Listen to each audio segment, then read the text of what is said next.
दोस्तों, अगर ना चाहते हुए भी आपके मन में अश्लील विचार आते हैं तो बुद्ध की यह कहानी आपके विचारों को बदल सकती है।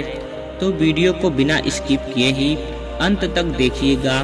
एक बार चंद्रवंशी राजकुमार भरत बुद्ध के सानिध्य भिक्षु के रूप में दीक्षित हुए। बुद्ध अपने भिक्षुओं को उपदेश देने के साथ साथ उनको भिक्षाटन के लिए भी भेजा करते थे, जहाँ से उनको भिक्षा मिलती।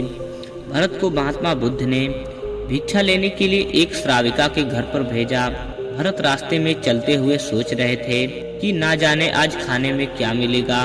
हमेशा महल में खाने के लिए अनगिनत स्वादिष्ट भोजन मिलते थे, लेकिन आज जो भी मिलेगा उसी से काम चलाना पड़ेगा। भरत ने श्राविका के घर पर जाकर भिक्षा के लिए याचना की। श्राविका ने भरत को बैठने के लिए कहा। श्राविका जब अंदर गई थी तो भरत पुनः अपने प्रिय भोजन के बारे में सोच रहे थे। जब श्राविका भोजन लेकर आई तो भरत अचंभित रह गए। भरत अपने प्रिय भोजन को देखकर खुश हो गए। भरत भिक्षा ग्रहण करने लगे। भिक्षा ग्रहण करते हुए भरत सोचने लगे कि उनको हमेशा खाने के बाद विश्राम करने की आदत है, लेकिन आज उन्हें यहाँ से पैदल ही अपनी कुटिया की ओर धूप में ही जाना पड़ेगा। खाना ग्रहण करने के बाद श्राविका ने भरत को कुछ समय विश्राम करने के लिए आग्रह किया। भरत पुनः खुश हो गए। सारी इच्छाओं की पूर्ति होते देख भरत इसको एक संयोग मानकर कुछ देर के लिए लेट गए। लेटते हुए भरत सोचने लगे कि आज तो सोने को मिल गया, लेकिन मेरे सर पर हमेशा के लिए छत का साया तो मिट गया है। जब भरत सोकर पुनः उठे तो श्राविका ने कहा कि आपको जब तक यहाँ पर रहना है आप यहाँ पर ठहर सकते हैं। अब भरत समझ गए कि ये कोई संयोग नहीं है, श्राविका जरूर मेरा मन पढ़ रही है। भरत ने श्राविका से पूछा, मुझे क्षमा कीजिए, पर क्या आप मेरा मन पढ़ सकती हैं? आप यह सब कैसे कर लेती हैं? श्राविका ने कहा, शुरू में मेरे लिए ये कठिन था, लेकिन मैंने खुद के विचारों को देखना शुरू किया। शुरू में मेरे विचारों की संख्या अनगिनत थी, पर मैंने अपना पूरा ध्यान उन विचारों पर केंद्रित किया। मैंने बिना पक्ष विपक्ष के अपने विचारों को देखना जारी रखा। धीरे धीरे मेरे विचारों की संख्या कम होती गई। मेरे सारे व्यर्थ विचार दूर होते गए। तब से मैं दूसरों के विचार पढ़ लेती हूँ। यह सुनकर भरत घबरा गए। भरत ने श्राविका से आज्ञा ली और वहाँ से निकल पड़े।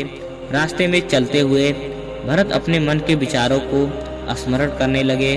भरत के मन में श्राविका के बारे में अश्लील विचार आए थे। श्राविका ने भरत के बारे में क्या सोचा होगा, यही सोचकर भरत को खुद पर शर्म आ रही थी। भरत आश्रम पहुँचे। भरत ने बुद्ध से कहा कि अब से वह कभी भिक्षाटन के लिए नहीं जाएंगे। बुद्ध ने भरत को नीचे बैठाया और कहा, क्या हुआ, तुम मुझे अपनी व्यथा विस्तार से बताओ। भरत ने विस्तार से सारी बातें बुद्ध को बताई। भरत की बात सुनकर बुद्ध ने कहा कि आज से 7 दिनों के लिए श्राविका के घर पर भिक्षा के लिए तुम ही जाओगे, लेकिन तुमको कुछ बातों का ध्यान रखना पड़ेगा। कल तुम जाते हुए अपने चित्त को पूरे होश में रखना। तुम्हारे अंदर कौन से विचार उठ रहे हैं उन पर ध्यान केंद्रित करना। होशपूर्ण और जागृता के साथ ध्यान करना कि कौन सी वासना तुम्हारे भीतर उठ रही है। इन सभी बातों का ध्यान करते हुए जाना और फिर मुझसे विचार विमर्श करना। अगले दिन भरत बुद्ध के बताए अनुसार पूरे मार्ग में अपने होश पर जागृत रखते हुए चल रहे थे। भरत आज पूरी तरह से जगे हुए थे। जैसे जैसे श्राविका का घर नजदीक आ रहा था, भरत की घबराहट बढ़ रही थी। भरत ने अपने घबराहट को एक तरफ करते हुए बुद्ध के विचारों पर ध्यान केंद्रित किया। जब भरत श्राविका के घर पर पहुँचे तो उनके दिमाग में केवल एक सन्नाटा था, जिसके भीतर कोई वासना नहीं, कोई कामना नहीं, ना कुछ अच्छा पाने की इच्छा थी। भरत ने भिक्षा ली, ग्रहण किया और वहाँ से वापस निकल गए। आज भरत रास्ते में नाचते हुए आए।